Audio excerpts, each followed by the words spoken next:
할렐루야. 사람들은 보지 못한 것을 쉽게 믿지 못합니다. 그것은 저도 마찬가지입니다. 저도 성경을 읽다가 성경에 나타난 기적들을 믿지 못했었습니다. 하나님께서 제 눈앞에서 걷지 못하던 사람을 걷게 하고 귀신을 쫓아내기 전까지는 하나님의 말씀을 의심하고 있었습니다. 저도 의심하는 사람이었고 보지 못하고는 믿지 않는 도마 같은 의심이 많은 사람이었습니다. 그런데 하나님께서는 의심하는 사람들에게, 믿음이 부족한 사람들에게 징조를 보여주십니다. 사사기를 보면 기드온 이야기가 나오죠. 하나님께서 미디안을 물리치려고 기드온을 세웁니다. 근데 기드온이 그럽니다. 하나님, 제가 부족합니다. 못났습니다. 우리 집안 중에서도 제일 작은 미련한 도입니다. 왜 저를 쓰십니까?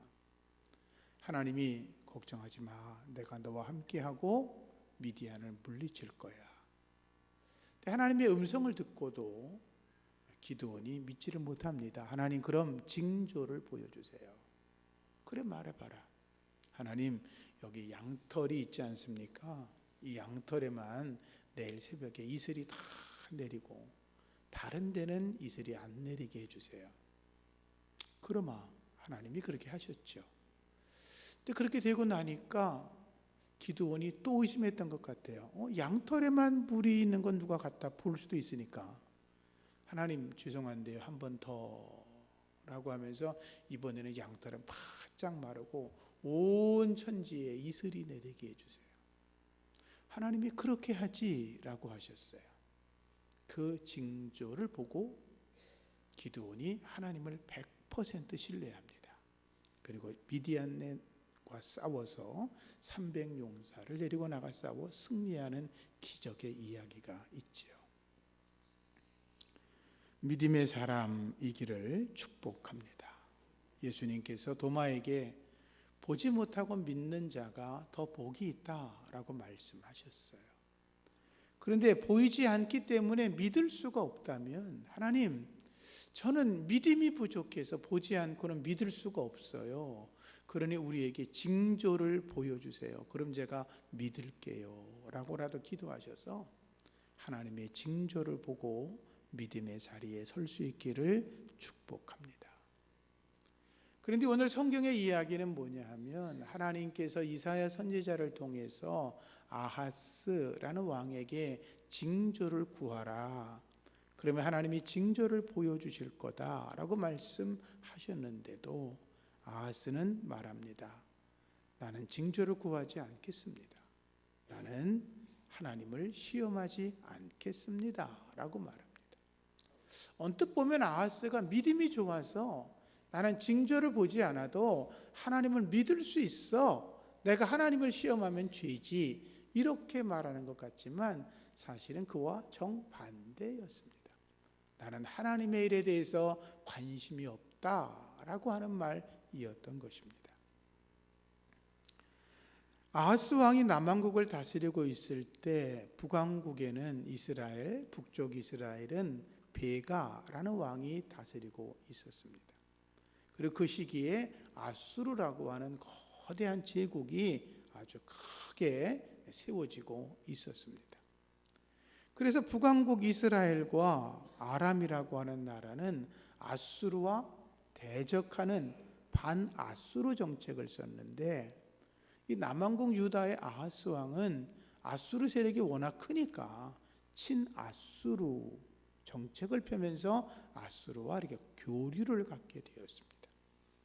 그러다 보니까 아수르에는 우상도 불러들이고 그들의 문화, 이방인들의 문화와 문물을 다 받아들였습니다. 아하스의 이름은 하나님께서 그를 사로잡아 주셨다라는 뜻이지만 그의 이름은 매우 영적인 것이었는데 그의 삶은 전혀 그렇지 않았습니다.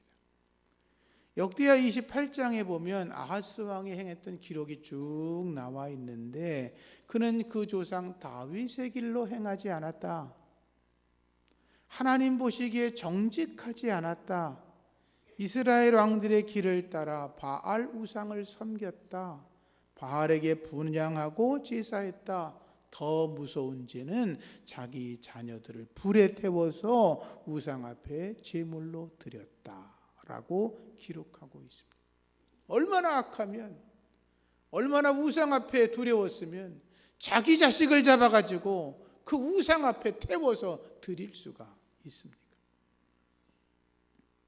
하나님이 이런 악한 아하스를 보시고 참을 수가 없었습니다.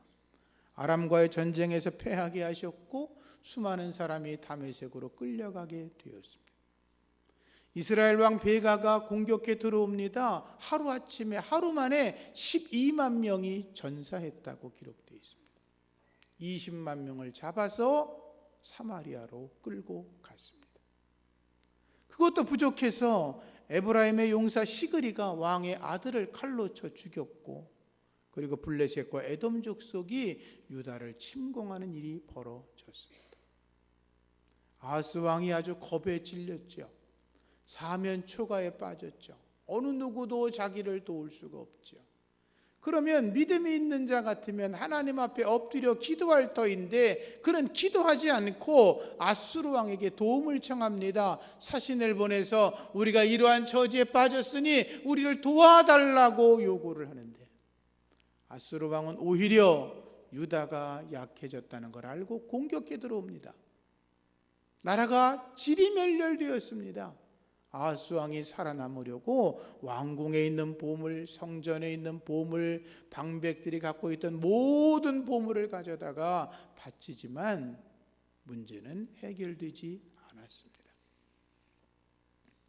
아하스는 그래도 정신을 차리지 못했습니다. 그는 오히려 하나님을 대적합니다. 하나님의 성전에 있는 기구들을 모아놓고 그걸 부숴버립니다. 하나님의 성전의 문을 닫아버립니다.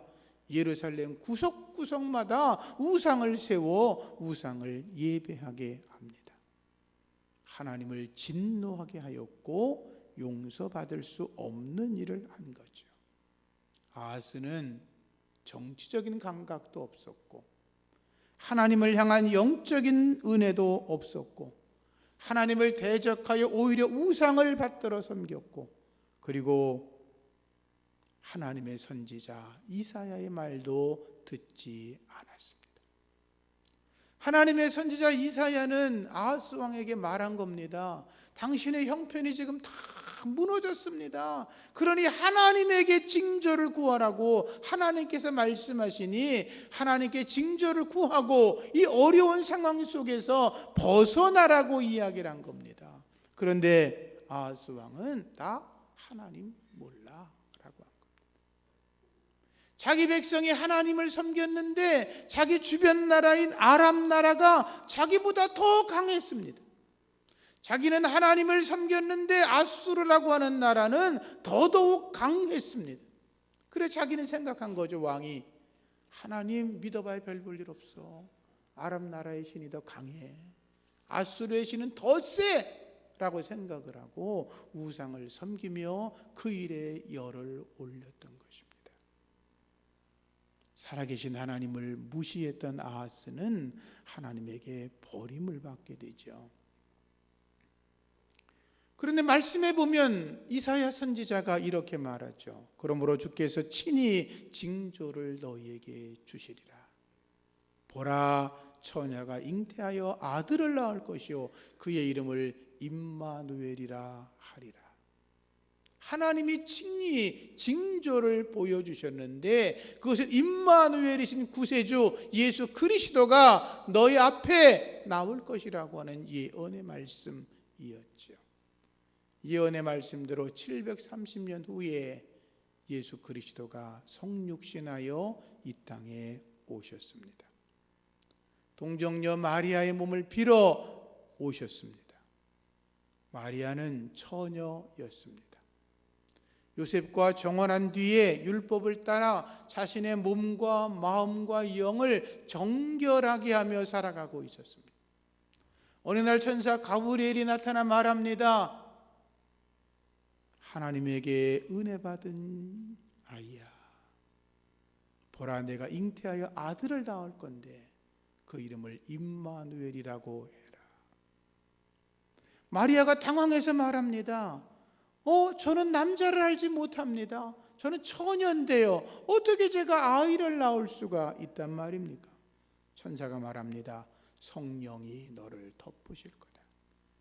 지극히 높으신 이의 능력이 너를 덮으리니 네게서 태어날 그분은 하나님의 아들이라고 말씀을 합니다. 마리아가 대답하지요. 아멘, 아멘. 제가 주의 계집종입니다. 주께서 말씀하신 그대로 저에게 이루어지기를 원합니다. 사람의 생각으로는 불가능한 일이었지만 하나님의 말씀이었기 때문에 아멘 하고 받은 것입니다. 주의 말씀을 아멘으로 받으시기를 축복합니다. 임마누엘 예수님은 이렇게 세상에 오셨는데 문제는 요셉이었습니다.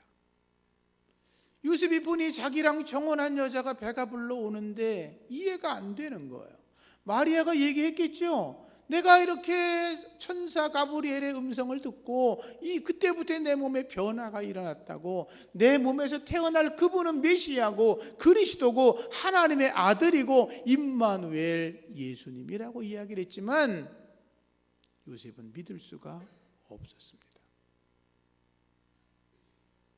여러분 같으면 믿겠습니까? 믿을 수가 없죠. 저도 마찬가지였어요. 요셉은 착한 사람이어서 소문을 내지 않고 조용히 끊으려고 했죠.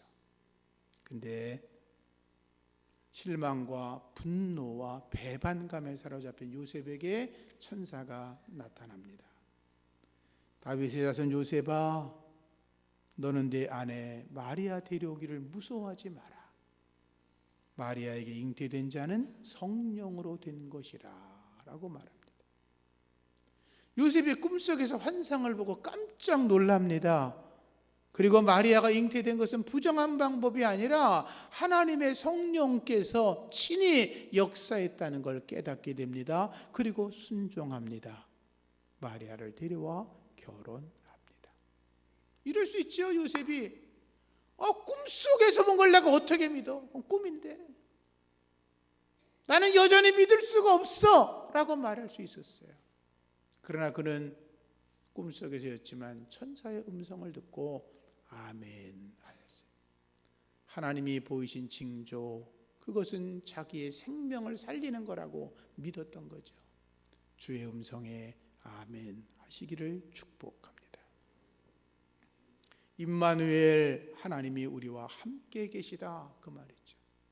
임마누엘 예수님과 동행하시기를 축복합니다. 그분의 손을 꼭 붙잡고 살아가면서 주 안에서 날마다 승리하기를 축복합니다. 보세요, 아하스 왕은 하나님의 은혜로 왕이 된 사람입니다. 권력자였습니다. 그의 옆에는 언제나 궁중 선지자인 이사야 선지자가 언제나 하나님의 음성을 듣고 알려주었습니다. 왕이시여, 하나님이 이렇게 말씀하십니다. 이 말씀대로 행하시면 당신 앞에 길이 형통해질 겁니다. 그러나 그는 자기 옆에 왕궁 선지자 이사야가 있었음에도 하나님의 음성을 듣지 않습니다. 하나님의 징조를 구하면 하나님 보여주실 겁니다. 그는 구하지 않습니다. 하나님보다 눈앞에 보이는 아수르가 더 커 보였기 때문이지요. 결국 그는 스스로 멸망의 길을 걸었습니다. 요셉을 보십시오. 요셉은 권력이 없었습니다. 저나 여러분들처럼 평범한 사람입니다. 그는 누가 옆에서 하나님의 말씀을 전해주는 사람도 없었습니다. 영적으로 무지했습니다. 그런데 어느 날 천사가 나타나서 하나님의 음성을 들려주니까 그것을 하나님의 징조라고 믿고 아멘 하고 받들었던 것입니다. 주의 말씀을 아멘으로 받는 자에게 임마누엘 예수님이 함께 하시는 줄로 믿습니다. 이 시대의 마지막 우리에게 주어지는 징조는 임마누엘입니다. 예수 그리스도, 그분이 우리와 함께 하신다라고 하는 것입니다. 우리에 계신 예수 그리스도, 그분은 십자가에서 물과 피를 다 쏟으시고 우리의 죄를 용서하여 주셨습니다. 지옥불에 떨어질 수밖에 없는 우리들을 건져내셔서 십자가의 피로, 예수의 피로 우리를 구원해 주셨고, 우리를 하나님 백성으로 삼아 주셨고, 우리를 하나님의 나라 시민으로 살게 하시고, 우리가 천국에 올라가게 되면 예수님의 얼굴을 맞대어 보게 될 것입니다. 그게 하나님의 은혜 임마누엘의 징조입니다. 예수를 믿는 저와 여러분에게는 예수의 피가 혈관에 흘러야 합니다. 예수님의 보혈의 은혜가 내 모든 육체와 그리고 내 마음과 내 생각과 내 영을 지배해야 합니다. 예수의 피가 그 은혜로 여러분에게 임하기를 축복합니다.